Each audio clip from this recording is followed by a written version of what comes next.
pro-democracy protesters have vowed to rebuild the famous Lennon Wall, which sat at the heart of Hong Kong's main protest camp, after it was swept clear by police. The wall at the center of the camp became a patchwork of thousands of multicolored sticky notes carrying messages of support for protesters, an emotive symbol of the pro-democracy movement that paralyzed parts of Hong Kong for more than 2 months. The sprawling camp of tents, supply stations and art installations in the Admiralty business district was cleared in a police swoop Thursday, but ahead of the clampdown, volunteers spent a night painstakingly collecting and photographing an estimated 15,000 messages plastered on the wall, which ran alongside a staircase at the side of the government building. Now the protesters, who are demanding fully free leadership elections in 2017, say they will reassemble the display both digitally and physically. The event is not over for us and the meaning and spirit of the wall is not lost. We will continue to find different avenues to spread the message which the wall represents,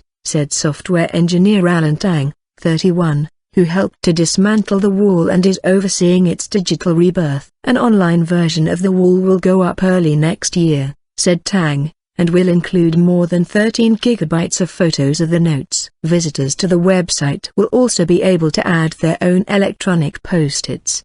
The notes are being held in temporary storage and organizers also hope to recreate the wall in the physical exhibition at some point in the future. Tang said options included displaying them in a warehouse. The Lennon Wall was inspired by the original in Prague, which became a focal point for dissidents to voice their grievances with the ruling communist regime in the 1980s, often using images and lyrics inspired by John Lennon and the Beatles.